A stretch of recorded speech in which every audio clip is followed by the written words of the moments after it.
What's up, y'all? Roy here, and you're listening to the Clemenz with a Z podcast. If you've been following the We Were in a Cult series, you know the drill. I sit down with former members of the ICOC, and we talk about what it was like on the inside, what led us to leave, and how we've healed since. We break down the control, the manipulation, the expectations, things that when you're in it, just feel normal. But once you step out, start looking a whole lot like a cult. But today's episode is a little bit different because today I'm asking that question about myself. I've spent years unpacking my experience in the ICOC, years telling my story and listening to others, but sometimes when you've lived through something, it's hard to see it clearly. You normalize things, you brush things off, you justify what was done to you or what you accepted as just how it was.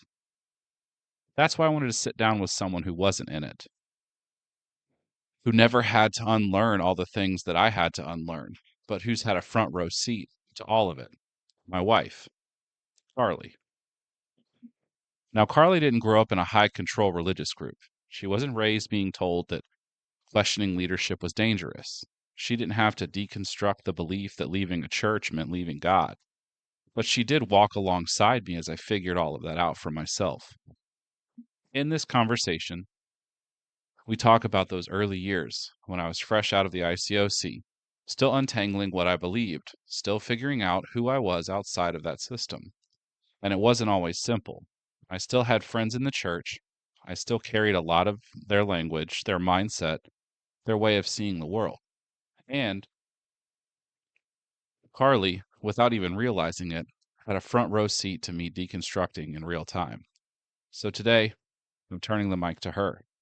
What was it like to be in a relationship with someone still processing their exit from a controlling religious group? What stood out to her as an outsider? Things I might have missed because I was too close to see them. And ultimately, from her perspective, was I in a cult? Let's get into it. All right. And we're live. Yay. Hey, Carly. Hey, Roy. Um, I'm glad you're doing this. Glad we're on this. Glad we're here. Me too. For Round three. what'd you say? Round three. Round two. Round two. Yeah, it's round two. Um, this is not the first time that Carly has been in the podcast space for me, but it is the first time that y'all will hear it because the first time that we tried to do this, we did an entire hour and a half long interview. And what did I realize at the end, babe? Well, microphone was off. My microphone was off. I thought it was mine. No, And we didn't hear everything that I was saying. Oh, your we heard, microphone was off. yeah, Well, yep. you got the most important part. Yes, I did. I got the most important part. I got you on there. Uh-huh. I see that. No, it was very disheartening Mm, to realize because it was a great conversation.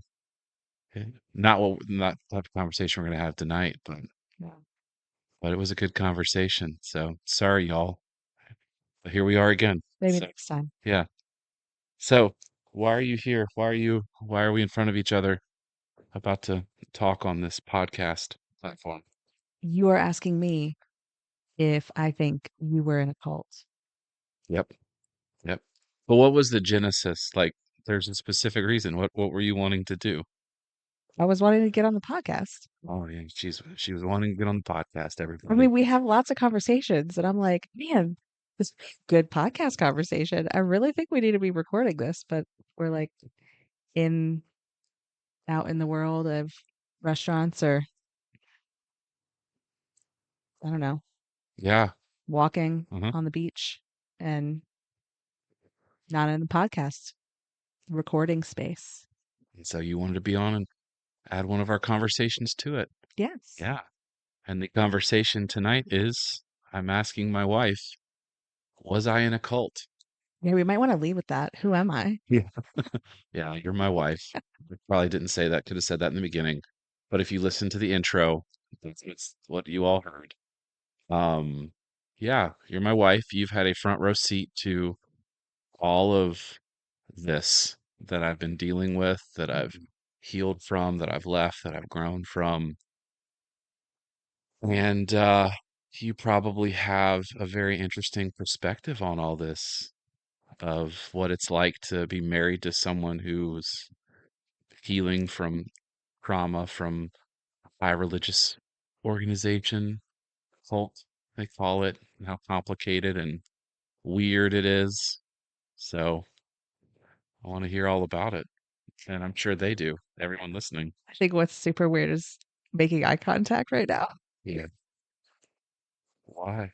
Normally we're just talking and I don't think we make as much eye contact. That's so funny. Yeah, we don't. I don't know if many couples do, Yeah. but We should incorporate it more. okay, eye contact. Yeah. Because we're basically doing the same thing. We're sitting on our couch that we always sit on and talk. Mm-hmm. We had to get really comfortable and Yeah. cozy. Oh, yeah. So now that we're cozy, we're comfortable, let's jump into it. So, when'd you meet me? When did I meet you? September 21st-ish, 2010, Yep. I think. Yeah. Yeah. 2010. In a coffee shop Uh-huh. and came over and ordered some coffee from you. And then you sat down and asked if I was religious or spiritual. And I said spiritual. And you said, okay. Can we have burritos on Thursday? I said, sure. And here we are 15 years later, almost 15 years later. Yeah. I still can't believe that that's what I asked you. Are you religious or spiritual? Yeah, me neither. It's not exactly a question you hear the first time you meet somebody. Yeah, we also talked about home births. That was the Well, first thing. not One of that the day though. Really? I No. thought it was. Well, it was like within the first Yeah. month, but Well, that question, religious or spiritual, is very much a question that people in the Christian realm ask a lot because in a lot of ways we look down or laugh at people that say they're spiritual. right. You know, I can remember being in devotionals or talks and you would hear people say, I'm spiritual, and then people would say it as like this derogatory statement of like they just don't know how to choose a side. I didn't know there was a side to be chosen. Yeah. And what's funny is I saw that as, man, this guy's deep. Yes. Okay. I think Yeah. we could work with this. I had no idea what I was about to get into. You didn't. You were thrown into a world. Yeah, and for people that might know or don't know, I think I was like I had left like a month. I had made the decision to leave a month before meeting you, Right. but it was like our second time hanging out was right after my last official like service. I don't know if you remember that, but I remember, Well, I remember when you were saying you were talking about leaving, I was like, do they think it's because of me? Like, what's happening here? yeah. Like, what is the timeline of all of this? Because oh, I didn't know you had to leave a church. So I guess that's kind of interesting. I mean, you don't have to do anything right, but No. for us, you had. But I think you had to show your loyalties and where your allegiance lied. And if you were leaving church for us, you were leaving God, you were leaving everything. And it's kind of interesting because where I was at a church that wasn't at all like the ICOC.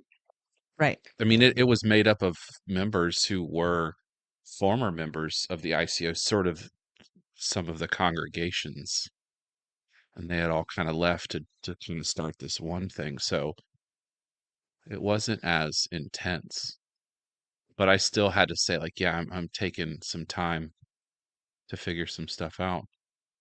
Yeah. Mhm. Hmm. Yeah, you were worried that you would be seen as a Jezebel. and I didn't know what a Jezebel meant. You didn't know what did I tell you what a Jezebel Hmm. was? Yeah. Yep. You lured me away from the Lord with your womanly ways. But that was what I was clarifying, that I did not do Yeah, that. no, I was fully He left on his own free will and I volition. she just happened to meet me on the way out. Yep. So, what was your growing up, what was your view of God? Did your family have a religion? Was God talked about? How was it framed to you? Oh, let's see.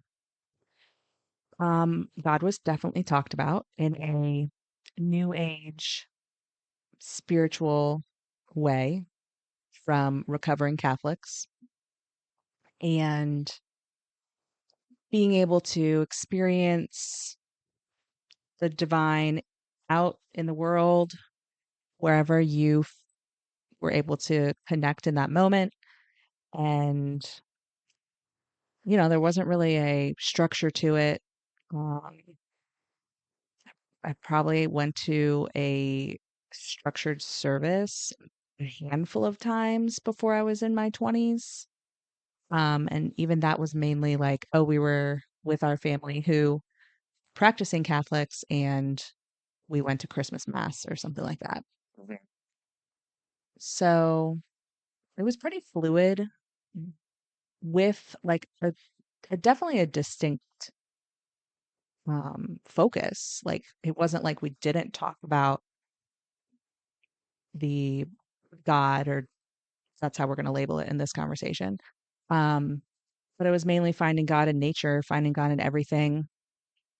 And it's evolved my viewpoint to be that we're all interconnected. We all are part of a divine being and created in that way, whether that's in their form or in this human form. I think the common expression is we're spiritual beings having a human experience Yeah. Hmm. is something that keeps me grounded in faith, Hmm. and having soul contracts of knowing that what we are experiencing in this lifetime is something that we agreed with other souls to come in and live and learn from those experiences.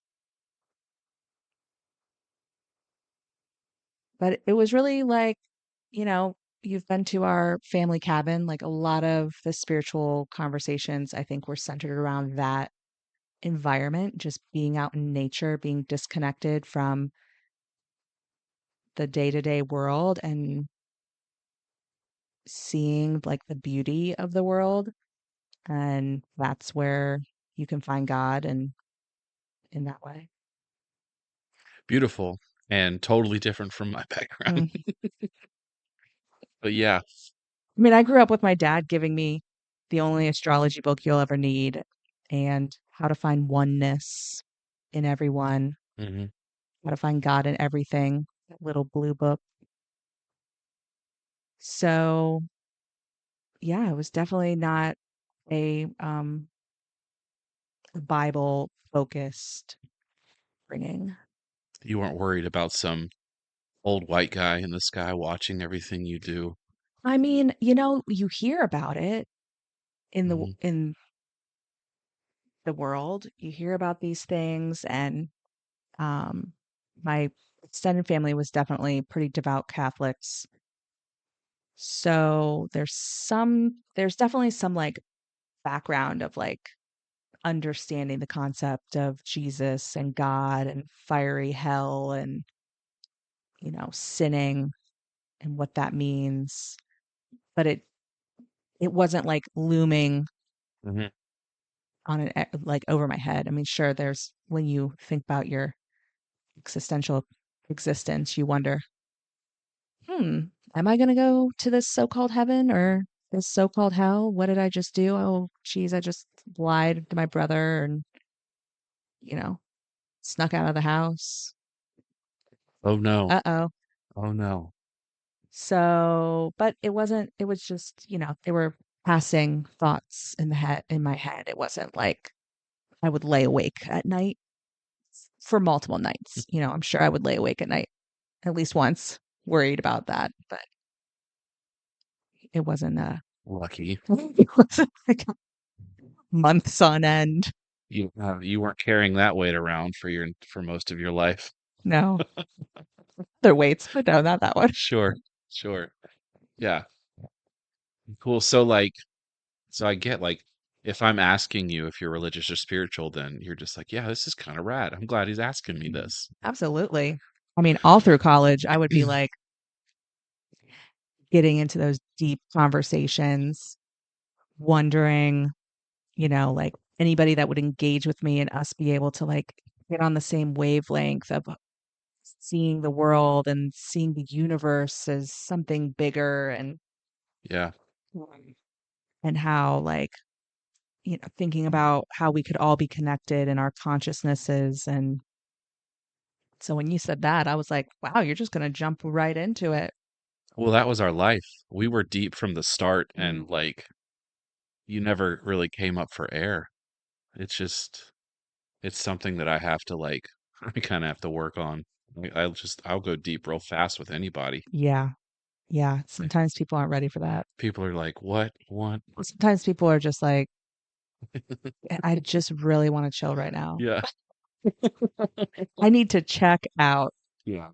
And that's how we communicate. Our love language was through deep conversations in the church. Yeah. The deeper you got, the more devoted you were. Yep, yep. And the girls would look at you and they'd be like, "Oh, oh, look at him. He just gets it, you know?" Mm. Anyway, so like, so you meet me, you decide you like me, we're hanging out, we're dating. Do you remember? Because it was a weird time because I was kind of still had friends that were in it and friends that were out of it. Oh, yeah. And so you were like seeing parts of it. Mhm. Um, I y- mean, I remember having an argument about hypothetical children and whether or not we were going to be raising them in a church. And you were still pretty headstrong on, no, we're going to be raising them in a church. And I was like, well, I don't know about that. Which yeah. seems to be, now that I'm thinking about it, a very similar trend for us What? of like you holding a hard line on like, oh no, this is what's going to happen. And I'm like, I don't know about that. And then I do the 180 and you do a 180. Yeah, because I realized that I'm saying these things because that's how I was trained to be Right. said or to think. Hmm. And so you, yeah. So we're both turning around and instead of facing each other, we're facing Well, away. I mean, fast forward 15 years, I'm like, I think I might want to start bringing our son to church. And you're Oh, like, I don't know about that. yep. I know. So I still don't know about that. I know, I It's know. it's hard. But yeah, yeah, that's how it was. And there were like there were events that we were hanging out in and doing that. But I want to get to, can you remember the first time that you heard or that I said like this church was might have been a cult? Hmm. The actual moment? No, I don't think so. Or it's has it been said so much that it just Yeah. feels like from the beginning? Um, I wouldn't even it was definitely before I was in one of the weddings that I was under the impression that this church was a little bit more controlling than Yeah. my little understanding of most churches. So it was before that, probably within the first year, Okay. Yeah, the first year. that you were like, well, yeah, we kind of were on cult watch in Hmm. I don't know, when was that? Early 2000s on 60 Minutes? Well, Cult Watch is actually an organization and a website Oh, that I labels can't keep it all it straight. labels like it just makes people aware of cults that are out there. Mm. And we had ABC special in the mid Mid 90s. 90s. Okay. Yeah. That's what I was going to say, hmm but I second guessed myself. Yeah. So then it must, because it was weird because I had friends who were still a part of it, Yeah. and then I was leaving it. Hmm. And so it's like I had a foot in, we didn't like go to church services much, really. No, I don't think we went to church. Jeez. I remember riding in your parents' car the first time. Yeah, And I feel like that was that was a Christmas. Christmas. So, yeah, it was like a whole year. Which brings me to you actually though, but you studied the Bible. Well, You studied the Bible. don't get excited, guys. I mean, I mean, people are it gonna get, yeah, was there's gonna be excitement. it was like five times for 30 minutes. Yeah, but what made you, because it's still, I can't remember why. I remember being like, oh my I gosh, remember why. why? Okay, tell me why. I so growing up in this we are God, God is everything, Uh-huh. is God is love.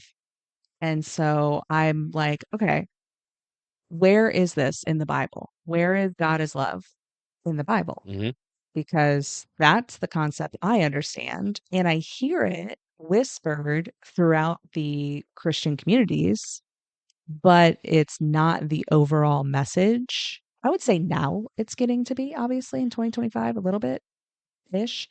But in 2010, it wasn't overall message. And so it was kind of like, all right, well, show me like where my truth is in the Bible. And like, then maybe I can like get on board to this like full Bible road. Yeah. I mean, who knows? I could have totally, I don't want to say drank the Kool-Aid, but drank the Kool-Aid I and mean, got you almost drank the baptized. Kool-Aid. You I almost, almost did. I put my toe in the tub so, but you were like wanting to know where it was. where Like, my truth was in the Bible. yeah, And like, Matthew, John, Paul, Simon. it's okay. You missed a few, but it's okay. And yeah, so that's kind of what it was sparked the conversation. And there were very lovely people in your world Yeah. who were willing to have these vulnerable conversations and not make me feel like an idiot and not make me feel wrong hmm and do the Lord's work and sit down and review some Bible scriptures of where they talk about God is love and, you know, all of that. It's really stuck with me. All of that stuff. Okay. It's so funny because I can remember watching you because you were one of the times that you were with when you're having these studies, quote unquote, was with one of the women's leaders in the I church. know. Like that I was was a in big deal. that was a big deal. And you decided to come to the coffee shop that I was working at to Mhm. do one or two of these conversations. And I can remember watching you guys and I was like panicking. And I can't remember if I was panicking like I hope she gets this right or like there were a lot of things I was thinking. I was thinking, one, this is weird because I just left something and now I've taken this this woman and put her into something that I've just left. Mhm. And then there was this like, well, what if she wants to get baptized? Am I going back to the church? Oh, no, I think I do now remember this conversation. And I was just like, "Whoa, I'm just curious Yeah. But on like where this information is." like for us, like us in this, like you didn't just study the Bible to just have a conversation. This was to like save your life. Right. Like the studies were to get you baptized. Yeah. So I'm watching you in this conversation. But that wasn't portrayed that way. They did a great job of Yeah. not making me feel that way because I would have totally like down wouldn't have come. Mm. Which Um, is a testament to this group of people yeah, and that absolutely. church. Absolutely. And I don't even know why it kind of like fizzled out. I mean, our practical school's kind of hardcore, so I don't know if I could Mm. devote that many many times and, schedules. But I remember you being really concerned about that. And I wanted a good experience with Christians because up until that point, most of my experiences have been getting into arguments and at like college parties about the way that I view God is wrong compared to the way they view God, or like Yeah. Hmm. because my roommate in college was raised in a I don't know if non-denominational, I don't know exactly, I can't remember, but we got into some heated arguments, but we are great friends now, um 20 years later. So I think I just wanted to experience learning about this viewpoint in a non-hostile way because that's all I've experienced it with. And yeah, that's probably what really sparked that conversation. And now I have a ton of friends who are Christians, and I haven't been baptized and I haven't claimed Jesus, so I can't claim myself to be Christian, but Oh. I'm like I have wonderful people in my life that Hmm. are and do, and they're amazing people. Yeah, that's great. That's awesome. And I'm glad that that was what you were getting. I think if it had been like 5 years prior or another congregation, I don't know if it wouldn't have been that way. Well, we've talked about this that if we met 5 years ago, we would have had those arguments. 5 years prior. Or 5 years Yeah. prior, sorry.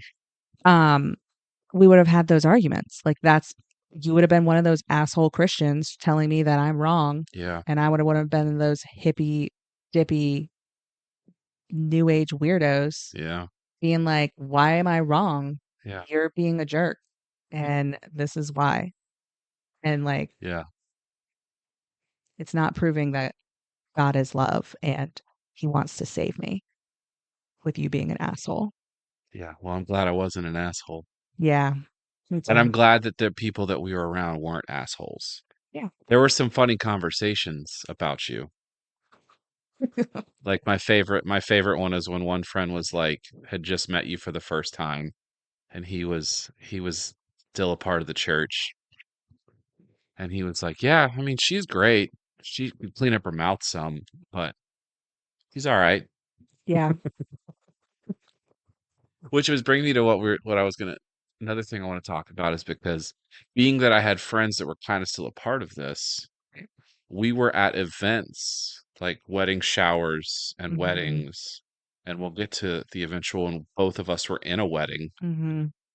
from them, and you were really seeing how things were portrayed Hmm. in our church. And I'm thinking specifically about the one wedding shower where, because we had the sharing times, which I've learned that some people don't do that at events. They don't have people just get up and share like we did. No.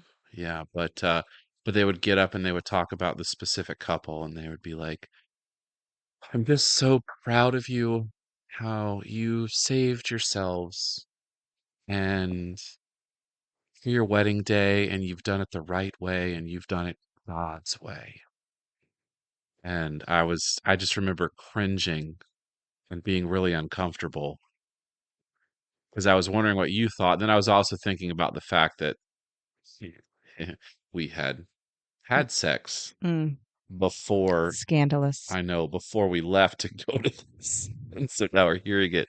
What was that? I mean, were you cringing as much as I was, or were you just like, what? It's hard. It's hard to say. I'm sure it was like way more visceral for you. Hmm.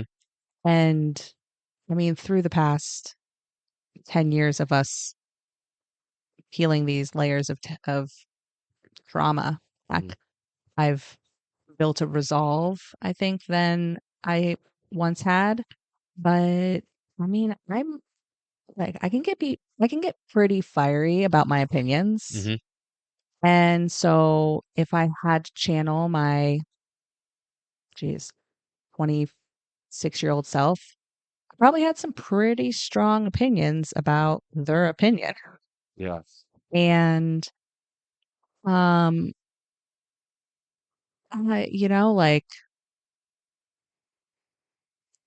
it was just uncomfortable Hmm. to be in a space with aunts, uncles, parents.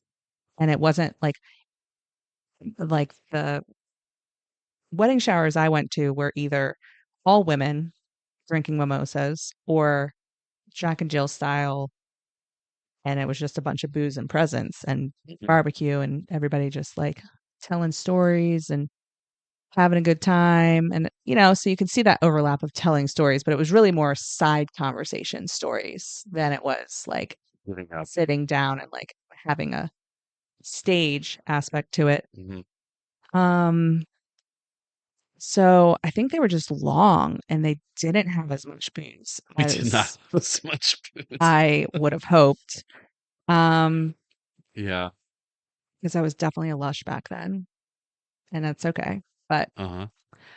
um it was, like weird to be sitting there and like having their grandparents and you're talking about them having their first intimate experience and how they haven't done it.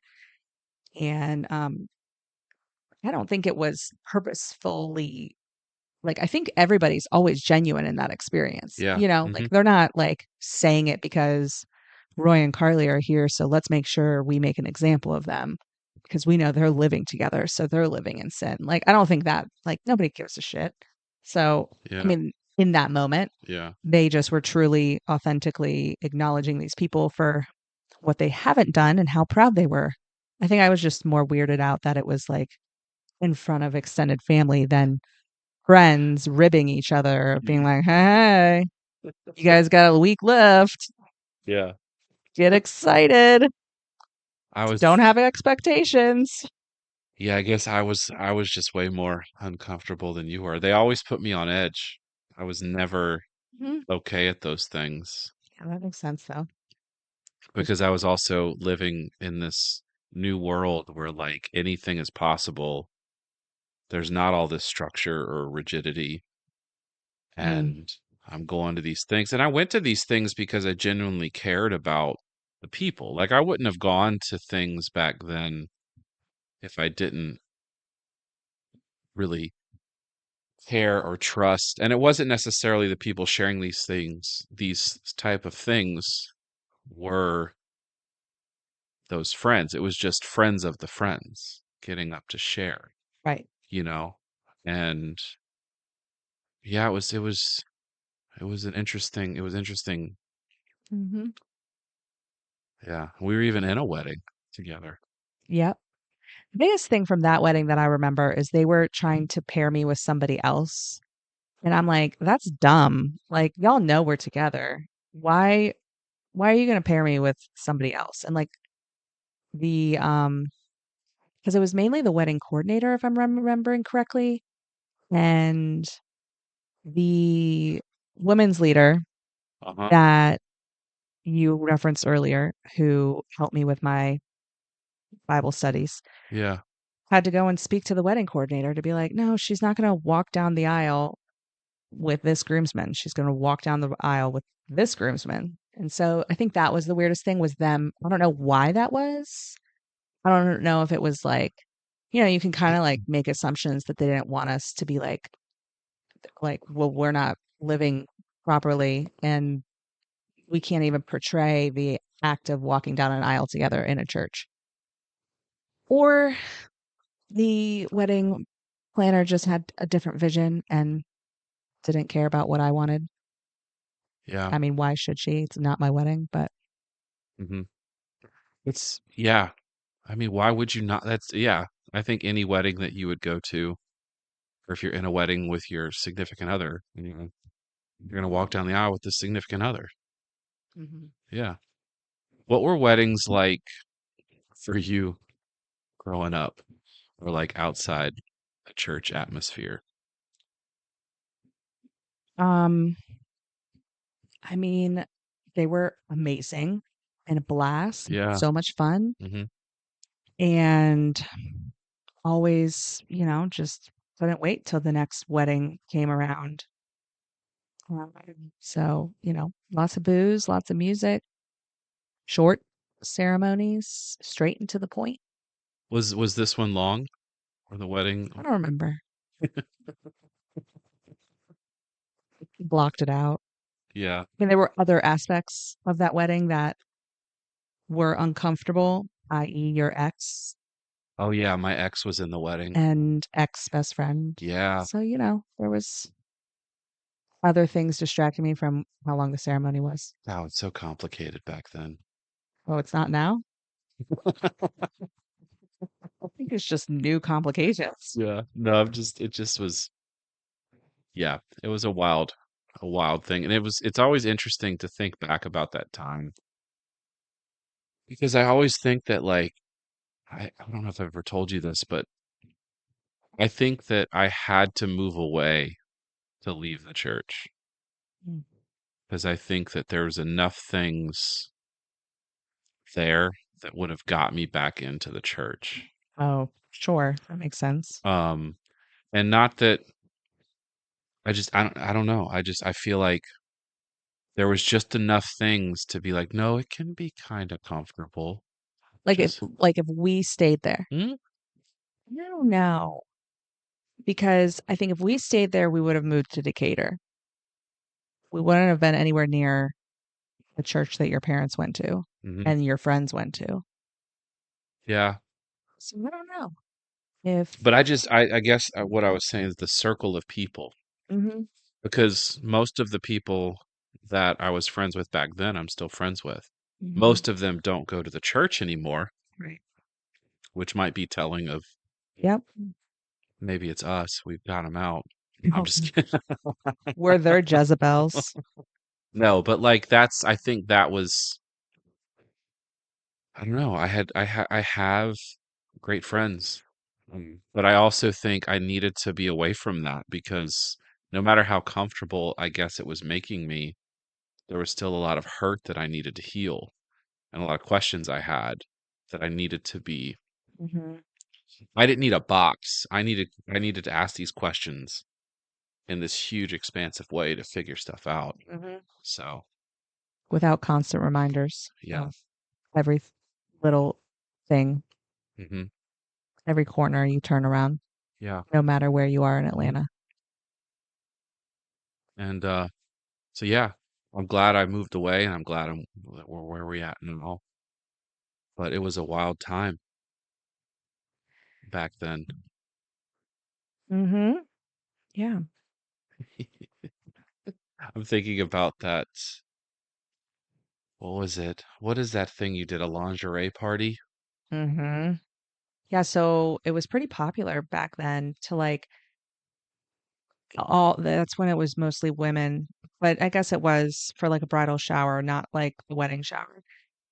But to have your gift, but then also bring a lingerie item and like name it a type of entree or dessert or appetizer and then make a menu. And so on the honeymoon, the husband or partner was able to just like peruse the menu and say, "Ooh, I want this blackened salmon with sautéed spinach." I mean, like it got detailed, and you What would like was laminate the menu and everything. What was this? The blackened salmon? no, what was the so just hold on. So like the menu so the all the women would get together and buy lingerie for the bride. Well, we wouldn't do it together. No, no, I mean you would bring lingerie Yeah, to the party. to the party. Okay. Generally, you would come with it named. Okay. Something that was black and lacy would be like a chocolate mousse tort. Classic white would be a Vanilla chicken piccata, vanilla custard maybe. vanilla custard. Sure, if we're sticking with our desserts. Yeah. Yeah, and so you just came with a name and like so that was like building your um what is it back in the day that you used to like do a lot of sewing for and put it in your little hope chest. Oh, okay. Um, I don't know what that's called. I never had a hope chest. yeah. So you were just like stocking her lingerie drawer. It's like stocking the bar. The party where you all bring booze to stock the couple's bar. Sure. You're just stocking the, Lingerie drawer. yeah, Lingerie is it expensive. is expensive. So, you get a bunch of fun outfits all at once. And yeah, that was real awkward. Real awkward because Yeah. normally again, like it's mostly the bridal party, probably the mother-in-law, but most of the weddings that I've been to, there wasn't a ton of extended family because most people didn't live where their extended family was from. Yeah. So the grandmas weren't there, the aunties weren't there, um, maybe a few cousins, and and it was just a lot of fun and lots of mimosas. So everybody had a good time, but you know, these generally didn't have mimosas, and grandma was there. Grandma was there. I don't know. I'm assuming her grandmother What? was there or one of the grandmothers. So yeah, it was pretty awkward, especially since I got like a pretty racy lingerie. It's still, like I said, I kind of circling back, like I was pretty vocal about, not that I'm not still vocal about my opinions, but I'm a little bit more reserved and can read a room better. But this was kind of my like stick it to you, you people who are doing it right. I'm gonna give you something real saucy to open up in front of your family. I just could not imagine being in that room. I remember what, because I went with you when you bought it. When you bought the, Oh God, did you? yeah, I was with Oh, you, and I remember thinking like, oh man, this is gonna be weird. Because for me, like a lot of the bachelor parties and like things that we would do back then, it was always very like repressed, like homoerotic type of atmosphere. And guys would get weird underwear, like elephants, where the nose was the stuff, and it oh, was like a funny thing. right. Mm-hmm. And because we didn't know what we were doing, we didn't know anything. Mm-hmm. None of us had touched a woman. None of us had did any of those things. So it was kind of like a silly thing. Mm-hmm. And I just, man, And I think overall we had fun. Like I want to clarify, I was not being spiteful to the bride. I love the bride. yeah. I still love her. And I think I was being like, oh, do you guys really want to see what it's like on the other side? We have a lot of fun. So stop your judginess and embrace the love, people. You're trying to be a Jezebel with all these people, get them to leave. Well, I think just don't be judgy and just be like, oh. And I think that just made them more judgy. Obviously, it was Yeah. lingerie. What were some things other than that that like came up that you were like, this church is weird? Um, I mean, masturbation circles. Oh, the master. Oh, hold on. Masturbation confessing Oh, circles. right. That, yes. Let's clarify Yeah, we weren't having. the discussions. Yeah, it was. Yeah, confessing that. That was weird to you to hear that guys had to do that. Yeah, just a tad. Yeah. Um, because just because I grew up in a God is love and God is everywhere household didn't mean that we were, fuckers. We weren't like Meet the Parents where we were talking about sex, and it was still pretty hush hush and Yeah. shame and repressed aspects. But the open discussions with your disciples and like church groups was like, whoa, Yeah. that's not right. Yeah. I don't know about that. It wasn't. We talked about it a lot, Mm, all the time. hmm It was terrible. It's the one thing that comes up a lot in therapy still, and the one thing I'm still trying to, heal from that. Mm. Um, I think the weird one thing that was weird for the weirdest thing for me when we were in those first few years was how like, why are you laughing? Yeah, well, masturbation circles. Yeah, people will understand, especially, yeah.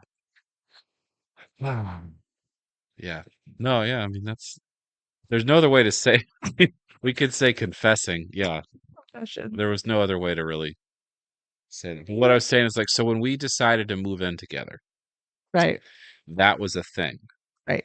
It Yes. it I was remember it being a thing. it was a huge thing where like I had to have multiple conversations with friends and I had to sit down with my dad Mm-hmm. and talk to my dad and tell him what we were doing. Not in like, hey, we're moving in together. That's awesome. You guys must love each other.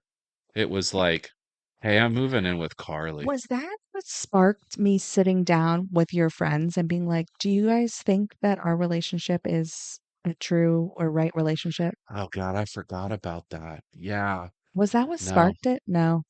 we weren't moving in together yet, but you did not tell me that you were, yeah, for those to back up, my wife was with some of my friends, Your two my roommates. two roommates, Hmm. and they were having a conversation. I was meeting up with them later, but you had had this conversation while I was like Yeah, you're right. arriving. I had no idea what was going on, and then you just asked them what they think about our relationship, Hmm. and it was terrible. It was terrible.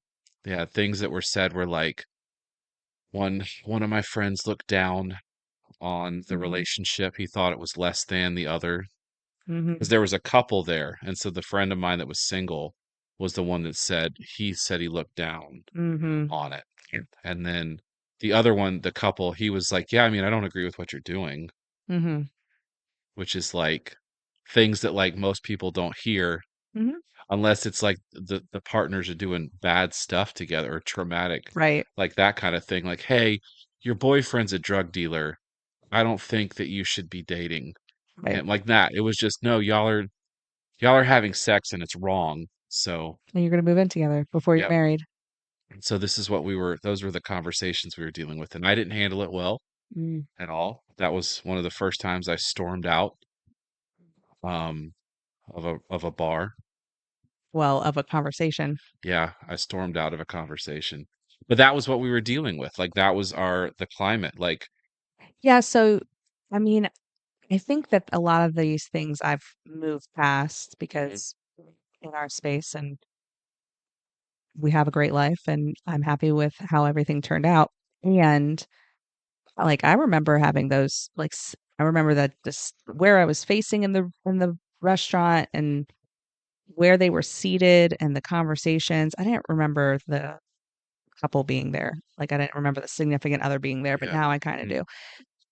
But like, yeah, having that adrenaline rush of the confrontation. But yeah. again, that's kind of like what I'm saying with my opinions. Like I'm pretty confrontational in if I think that you're disagreeing with me on something that's like this is my life and we're not being toxic and we're not harming each other and you guys are blatantly telling me that we're you look down on it and you don't agree, I'm going to call you out on it. And um please state your point or like, Yeah. hmm And for the help me yeah. understand. And for the record, the one guy called me the next day and was emphatically apologizing to me for what was said, which is why we're still friends today. Hmm. The other guy didn't really. No, But that's okay. yeah, it was like I can remember feeling so uncomfortable telling friends that I'm moving in with someone. Mm. And it was like it was it was hard. I mean, it was, my dad was the hardest one, but that was also the one of those moments where I realized the respect I had for my dad because his response was nothing but he says, I mean, okay. you know where your mom and I stand, but we love you. We love Carly. So we can't not support you guys. Like, Mhm. this is what you're doing. This is what, whatever. And I was like, whoa, jeez. Like, I was like sweating going into this conversation. Sure. And I have friends that, they would jokingly make some remarks of us playing house and it being like this, like, Well, in my world, that is what you do to make sure that you can play house yeah, sure, sure. so that you don't sign up for something that 2 to 5 Mhm. to 10 years down the road you're in and it's a big mess to get out of. Yeah. But we never viewed things like that. We never did. And if you did things like that, then your relationship was less than, and you're doing it wrong. And so, yeah, it was rough, you know. Mhm. Glad we did it. I mean, we made it through. Yeah. But it was also interesting, like, dating you at that time because there was that feeling of like, she's not a part of this. Is this going to work? Mm. And like having to reconcile with that. Or reconcile with that. That sounds like I was like, I'm saying it wrong. It was just, I had to have I remember having a conversation because I was nervous about this. And this guy who I was expecting, I don't know, he was a former minister in the church, and I told him how I was feeling. And I remember him specifically, he was saying, relationships can fail for 1,000 things. Mhm. You know, if you Yeah. care about this person and they care about you, go for it. And I was like, yeah, that's right. That's what I should be doing. Yeah. I was Anyway. thinking about this earlier. You know, there is something to be said about how the the church trained you all to date people. Oh yeah. Like I've never had somebody do a scavenger hunt to ask me to be his girlfriend. Yeah, I did that. I did that. And so, there's some things that are positive. So you're saying you like that you went on that scavenger hunt? I'm still here. Yeah, I remember like that's something else that I was like letting go of because in our world, when you ask someone to be your girlfriend,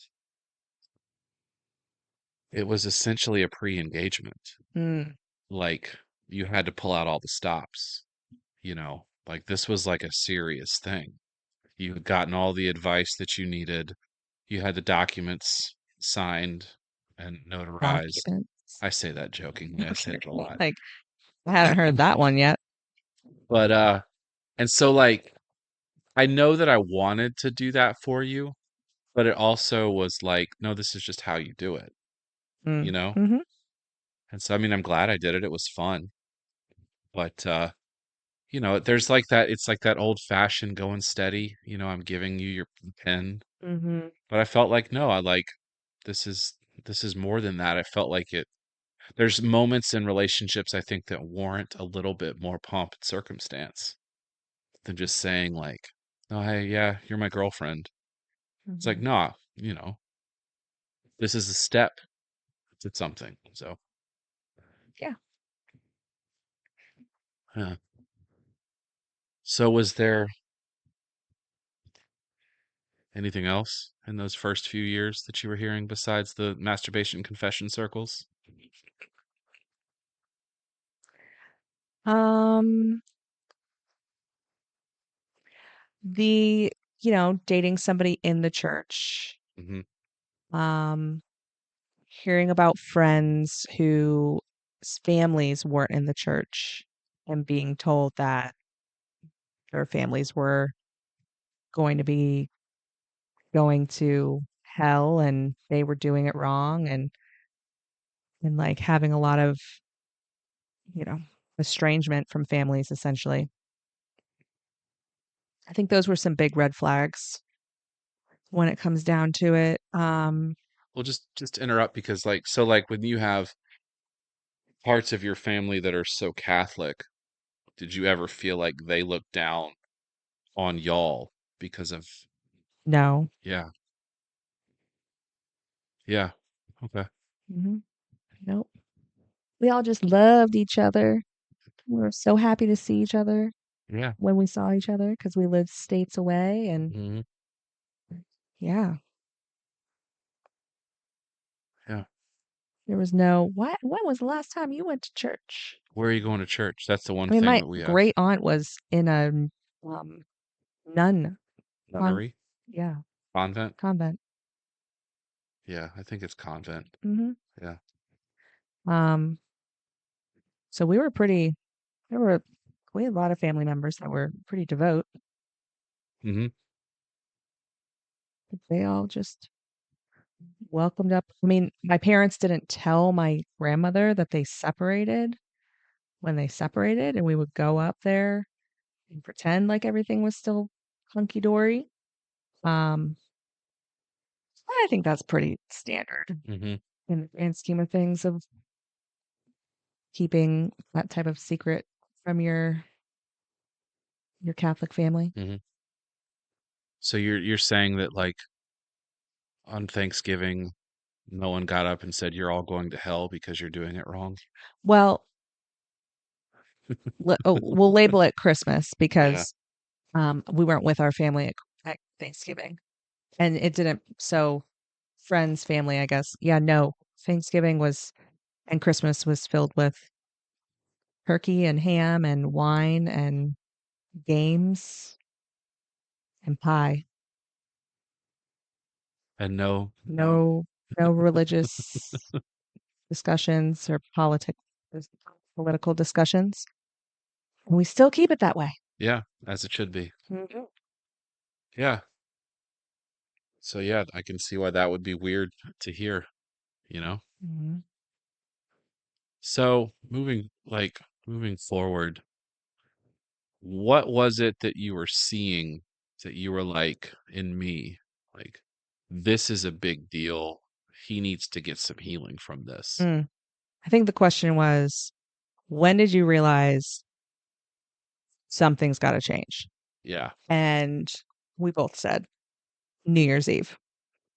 The year? What year? It was it the first year we lived here? So Yeah. was it 2014 maybe? It was going into 2014. Yeah.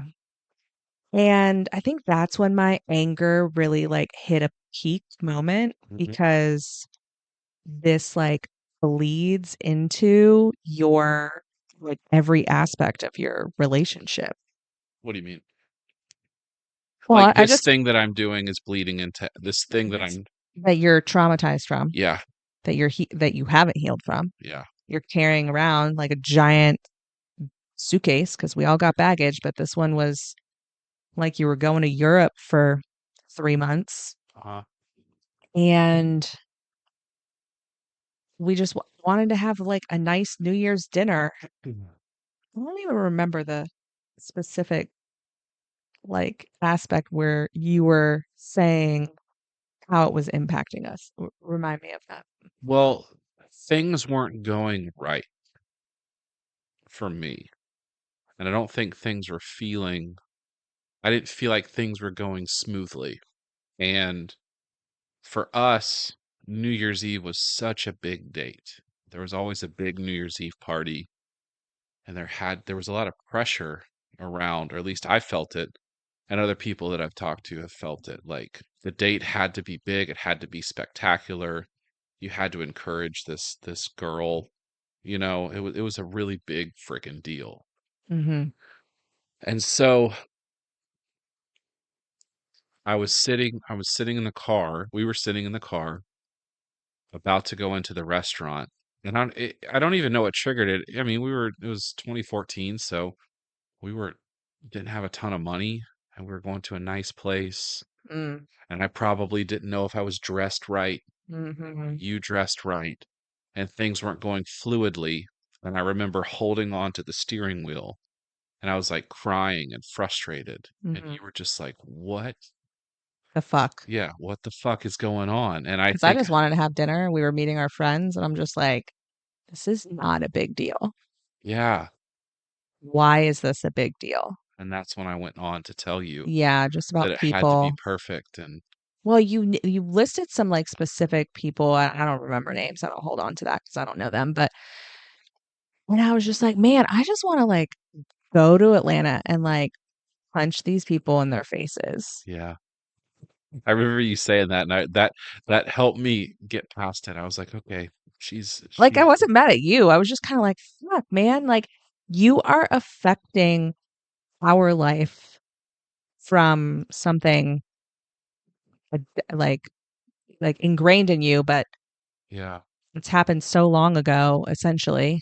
Because at that point you'd been away from the church for at least 3 years. You'd been, and mhm, I think these experiences didn't happen recently, even. And I was just pissed because I was placing blame on them, ruining sure." my night. And I love New Year's Eve. It's like my favorite holiday. That's what it was. I knew that this was your favorite holiday, and then but that got triggered into this whole, like, how it was. There's all this pressure Hmm. on things. I think that's a theme for me was pressure on everything. Yeah. Yeah. And so that was kind of like that moment of being like, all right, we got to figure this out. Mhm, Cause I mean, um, at that point, I'd been going through chiropractic school, learning about your brain internalizing trauma and emotional trauma and processing that and healing and getting out of your own way also from your experiences and like mhm, how you make your experiences mean something and you carry that through your life. And I knew like, no, we are not going to do that. We're not going to wake up 20 years from now and still be carrying, you're going to always be carrying a suitcase, but mm, how to carry on instead of, 3 months to Europe. yeah, That'd be nice. Um, yeah, so it was like we got to figure this shit out because this whole situation is not okay. yeah, mhm. It's wild how these things infect all parts of your life. Every aspect. Mhm, I mean, it was just like, yeah. I mean, I think that goes into some of the things of like just being a partner for somebody going through this is like, it's in your parenting, it's in your marriage, it's in your friendships, it's in your work, yeah, mhm. it's in it all. Does it get tiring? Fuck, Or fuck you yeah, it yeah, gets tiring. yeah, It's like, we're having this conversation again. yeah, yeah, sure. Like, so let's see. Yeah, like it gets really exhausting sometimes. Uh-huh. And at the same time, I think anybody, whether they were in a religious institution that was in a toxic spirit, like, toxic way, High or controlled religious environment. yeah, okay, high controlled religious environment, or a high controlled family environment, or a Yeah, or non-existent family environment. Like people have their shit, and you're gonna sign up for your person's shit, and um, and it's showing up, and it's recognizing that that's what you're signing up for. I mean, relationships aren't for the timid. yep, It's a lot of fucking work. mhm, And I'm really grateful and happy for the place that we've landed, where we're at, and the work that both of us have done to work through our own stuff and then, you know, get to a carry on baggage. yeah. Maybe Hope one day a mhm. toiletry bag. Maybe one day a toiletry bag. That Maybe would be one nice. day. That would be nice. Um, yeah. Yeah. Yeah, it's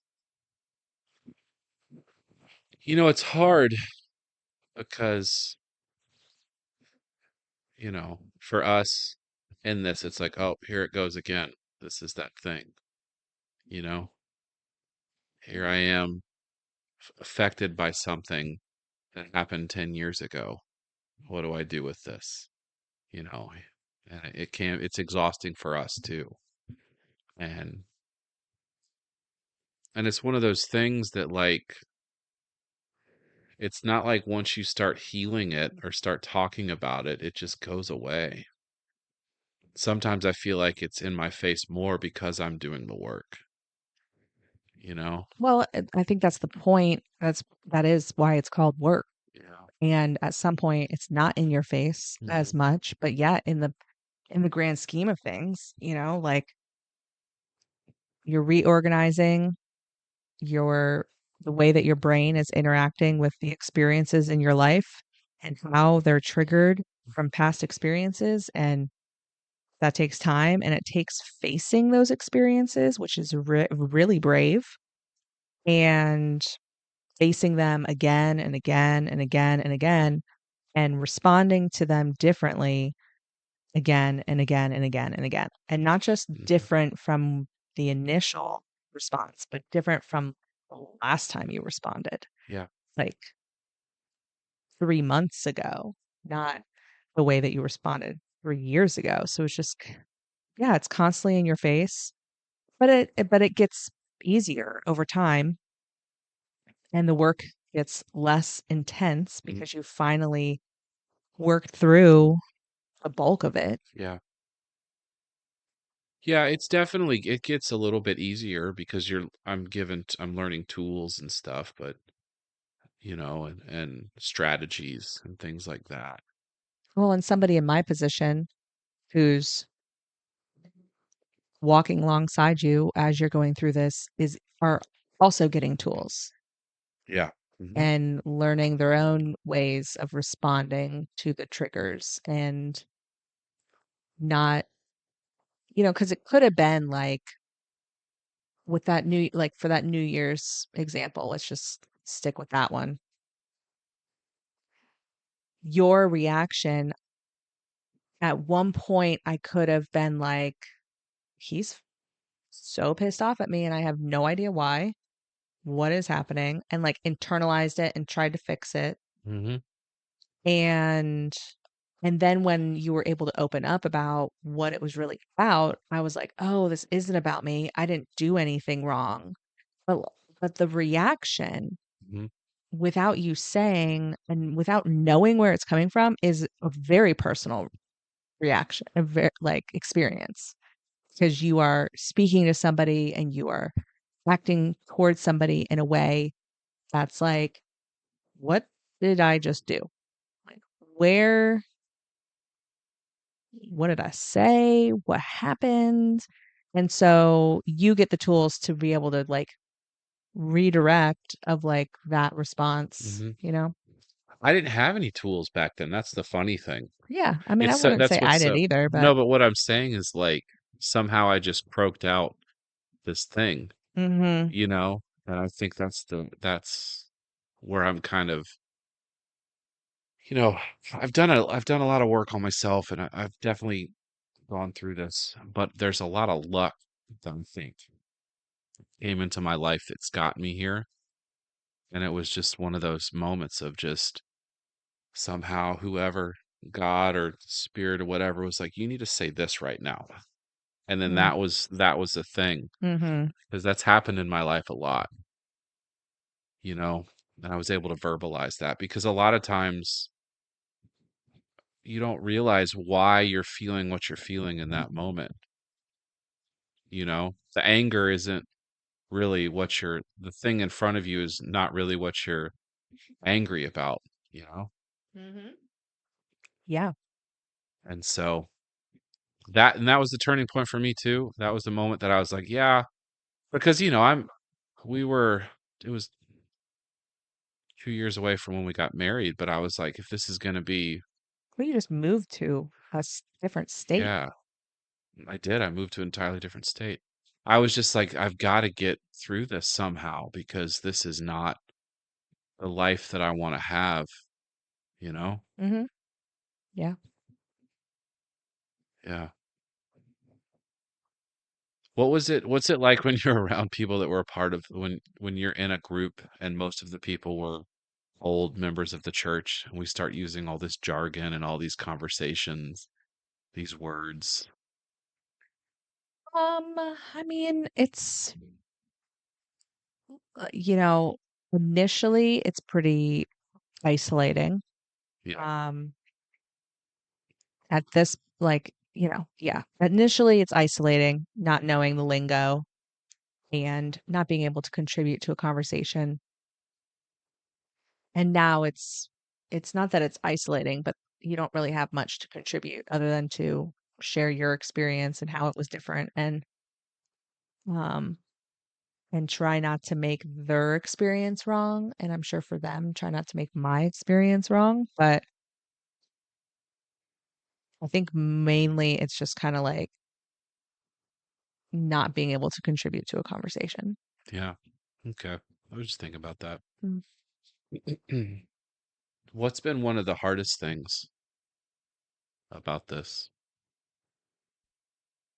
I'd say the hardest thing would be it's just, I mean, I don't, you can't really say from this specific experience. It's somebody with this type of trauma.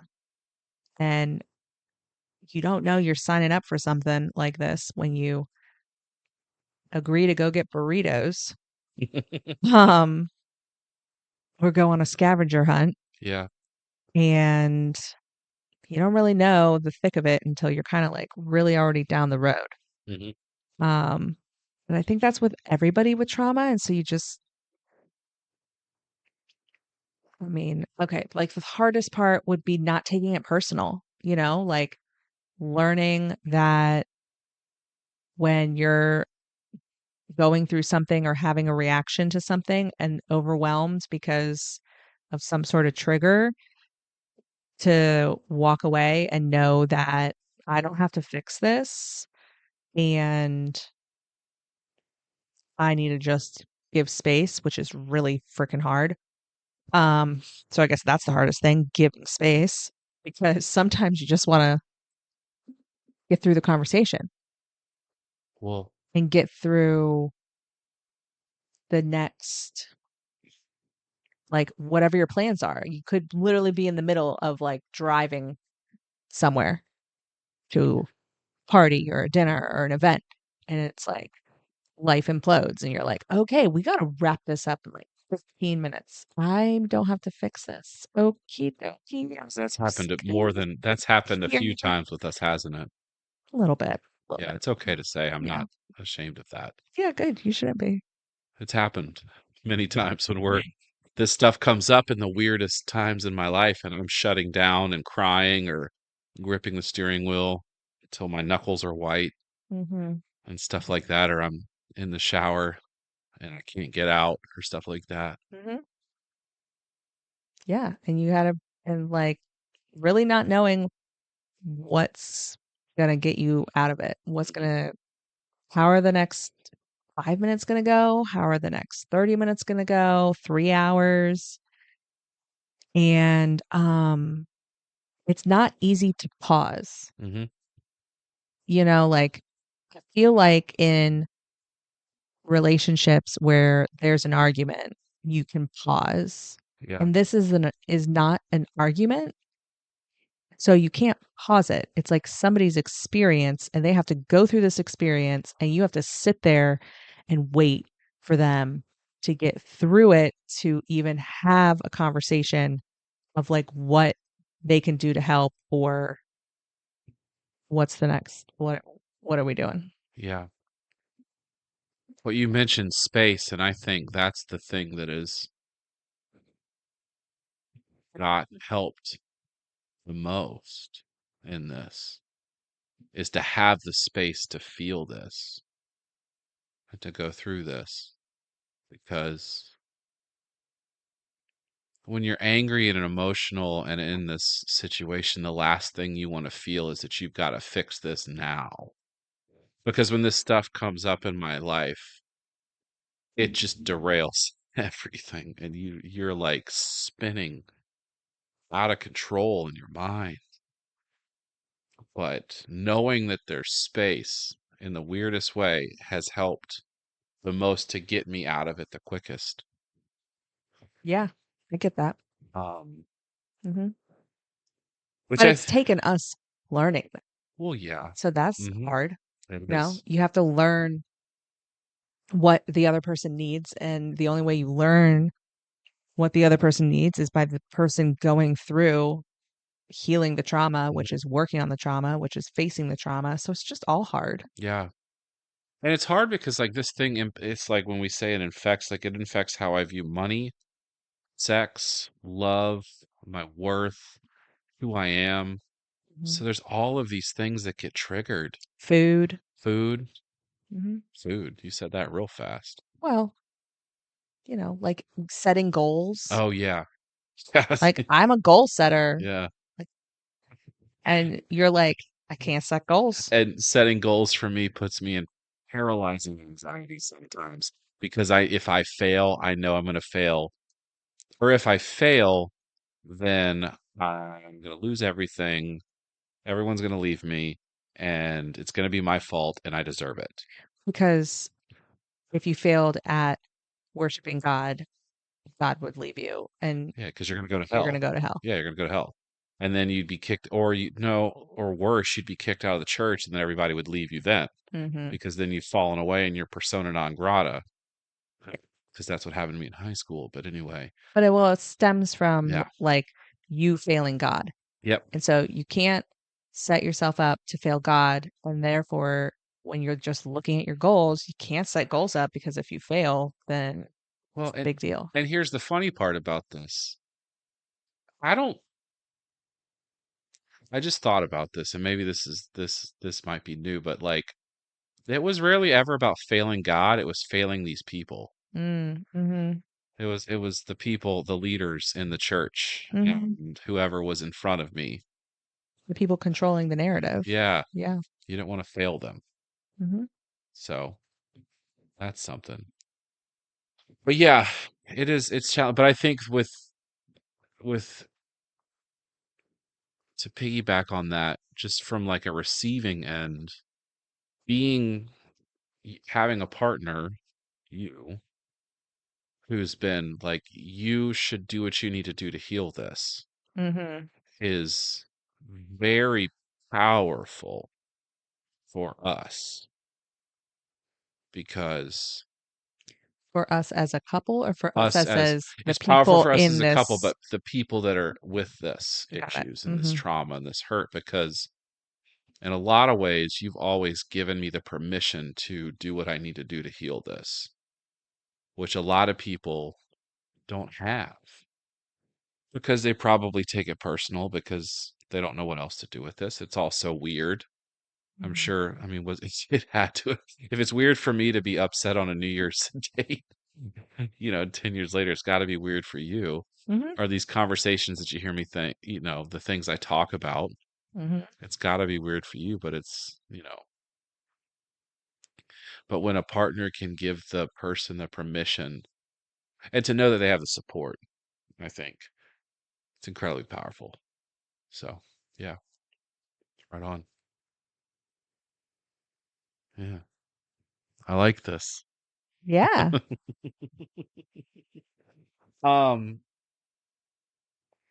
so what would you tell, like, what else would you tell someone who's the partner of someone that has gone through something like this? Um, hmm. I mean, I just think you sign up to be somebody's person and I think like there's such a different it's like early in the relationship, you're in the relationship, you're married, there's so many different levels to this that ultimately in, in our experience, marriage is choosing the person over and over and over again. Hmm. And I think that's the only way you survive. Because if you survive on this fairy tale that our world portrays us, even I'm sure in the Christian world, it's going to be really hard and pretty miserable. But if you can continue to choose your person and also grow with each other, um, that's like I feel the only way we've been successful is that you're choosing to get help. I'm choosing to be like, okay, let's do this, and holding the space for you. And then, yeah, we're having the 25th conversation about how these people affected your life. And I'm just like, yeah, and it sucks and it's really hard. And, you know, you got to just keep choosing that person. But if they're not willing to like do the work either, like that's tricky. Hmm. If you're not willing to heal yourself from this experience and you just keep sweeping it under the rug, that's a really angry experience because I know how angry you are. And I'm like, oh, it's hard. It's hard work to like face these things. And so, I get that it seems like the easy way out to just like, oh, it's fine, ignore it. Yeah, that was my life once. I'm just gonna like shove it aside. But then it's just like like you said, it bleeds into everything. So you I would say if you're the third person, you just keep encouraging them to try to step up and do the work to heal these experiences so that you guys can move forward rather than being stagnant, and then just buckle up because it's a road. And like it's so cool to be on like 3 years through like really doing a lot of work on this. You've been working on this for a long time, but Yeah. I feel like the intensity aspect has really been within the last like 3 to 5 years. Hmm. And it's, I blame my kid. It's yeah, because of my kid. good, Our a, kid. a good catalyst there.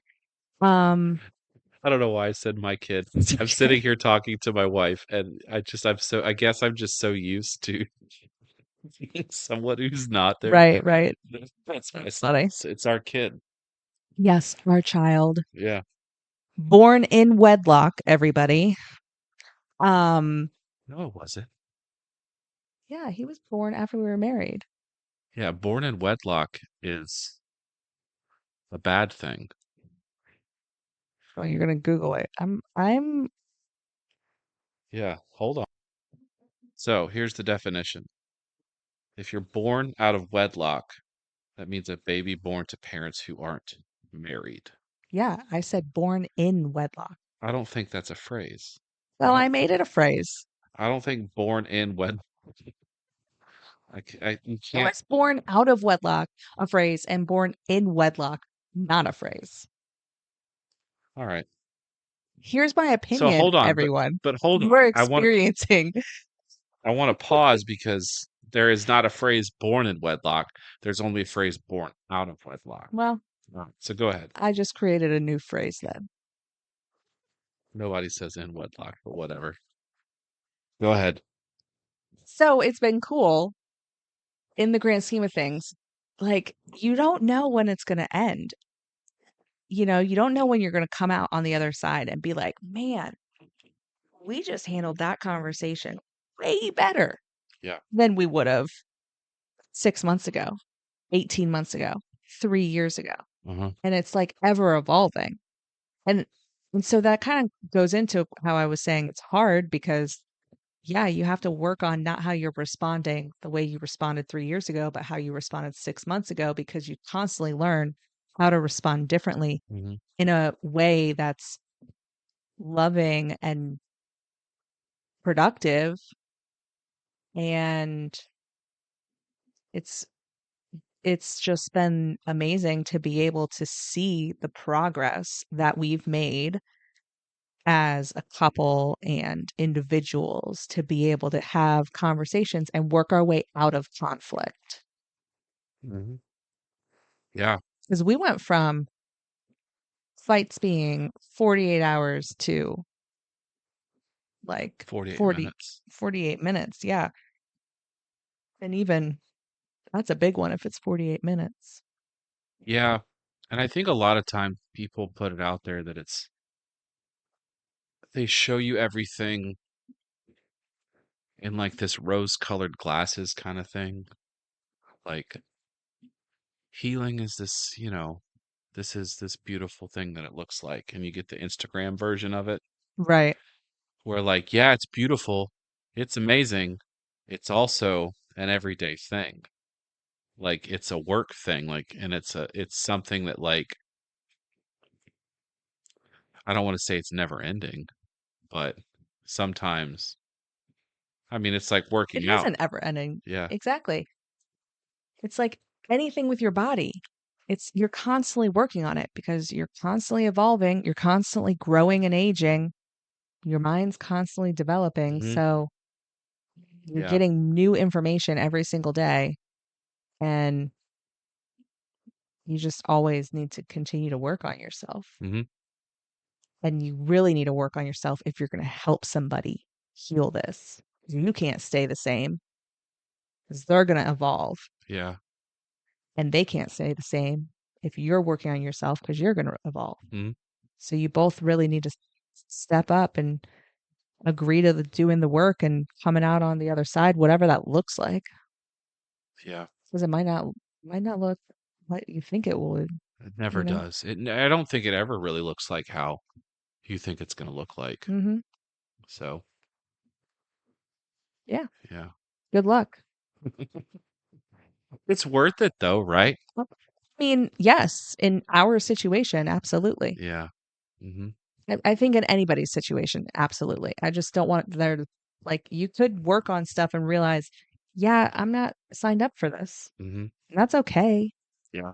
Like, I think if you give it a shot and you set your boundaries appropriately of like, this is what you need in order to make sure that we are a happy, well-rounded, thriving individual and couple, then great. And you know, if that's not going to work out, then that's not going to work out. But Yeah. yes, it's definitely been worth it for us. Yeah. I agree. One question I ask people when they're on here is where they land with all this, with God and with church and with stuff. And I think that word ever evolving, I think whenever I feel like we have a handle on how we're going to do things, like how we incorporate these things into these aspects, the spiritual aspects into our lives as like a couple and as like a family, it's just always ever evolving.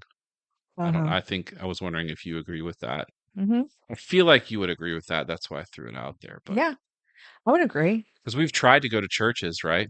Well, and so that's interesting.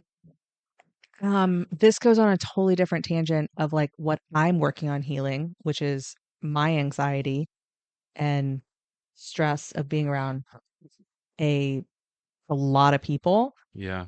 in a closed space.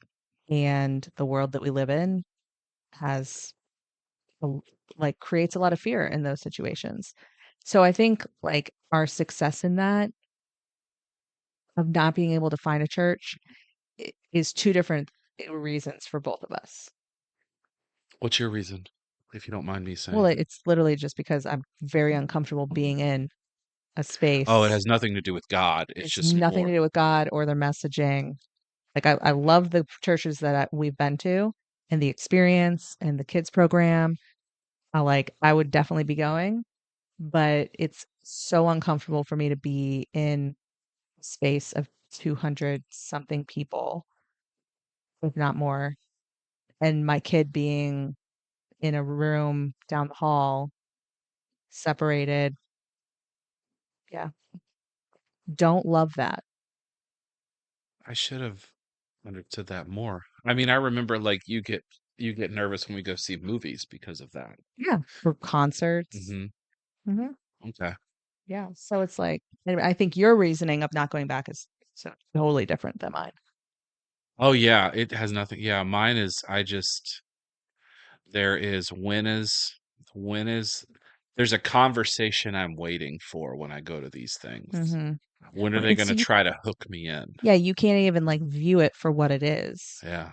and like view it for the music and the simple message and the complicated message that they're trying to make Hmm. themselves feel important saying. But there's always something beautiful and simple in that. Yeah, you're Yeah. just waiting for the sell. And it takes a lot of inner conversations to get to a point where I can walk into a building and like shed that part of me Hmm. to experience it, for Which what it again is. is another way that this bleeds into our life because this isn't just when you go to a church, you're waiting for the sell. This is anywhere you go, any advice that is coming to you, you're waiting for the sell and you're not even hearing the conversation, Oof. or you don't even choose to have the conversation. Oh, So you've been holding on to that one, haven't you? it just, you know, it came through me. I mean, anybody tells me I have the answer, I'm like, fuck you do. Yeah. That's how I, And I'm like, right, they might. They might have the answer. but that's where I have to, that's my work because it's like I'm trying not to look at people that way. But when you've had 27 years of your life, when they told you this is the answer, and then, well, no, it's not the answer. It's hard. Yeah, It's I get just it. I- everything, car salesman, anybody, anything. Yeah, car salesman's not a good I'm just saying any example. person like our yeah, there was that time that we tried to do Landmark Hmm. and that was like Well, that was 6. when we first started dating. That's not a Oh good yeah, experience I mean we example went to either. that thing and I was not Yeah, you having were it. like, fuck this. Yeah. Oh my gosh, people were like it was like I was going right back to church. Hmm. And it was hard because you got so much out of Landmark. Hmm. I did. You that organization and that group healed a lot of stuff for you Right. mentally, emotionally. I mean, I think that was a huge catalyst of me being able to walk alongside you on this. Really? Yeah. Absolutely. I mean, it was Yeah. a, Hmm. yeah, You had me go to one of their like what was it? It was like a but anyway, yeah, it was tough. yeah, Mhm. it bleeds into your life. So Leads into your life. good luck. Yeah, It's worth it. yeah. It is. So which I think goes into the last question, Yeah. which is weird to it's I get to ask it this way. Carly, what do you think? Was I in a cult? In this moment in time, yes, I believe you were in a cult. Why do you mean this moment in I time? don't know. My opinion could change, Oh, okay. but from everything that I've experienced up until this point, yeah, I think there's real culty vibes. Like I don't think the specific leaders that you interacted with in the like were in on the cult vibe. I think they were mission focused, Hmm. but I think there's a very powerful leader who has his focus on his objectives and yeah, creates a real culty vibe, Right on. I guess. I'm just saying right on because thanks for doing this. Yeah. Thanks for meeting me on our couch. Yeah, it's a nice couch. It is. Yeah, thanks for coming on, being honest, and you know, here's to hopefully there'll be more of these. I hope so. I like having you on here. Thanks. So yeah, right on. You're welcome.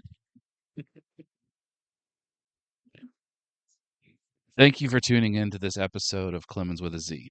Your support means the world to me and helps keep these conversations growing. If you are a member, were a member, or know someone who is a member of the ICOC, the ICC, or the IRCW, and would like to share your story about life in and out of the church, I'd love to hear from you.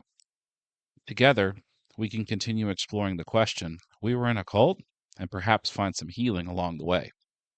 You can reach me via email at clemenswithaz@gmail.com or send me a DM on Instagram at the Clemens with a Z podcast page. As always, if you enjoy the podcast, please rate and review. It helps more people find these stories. And don't forget, I'm just a channel. I ain't the source. If you'd like to support the podcast financially, you can find the link to the GoFundMe in the show notes or on the Clemens with a Z Instagram page. So until next time, take care of yourself, stay grateful, and keep growing. Peace.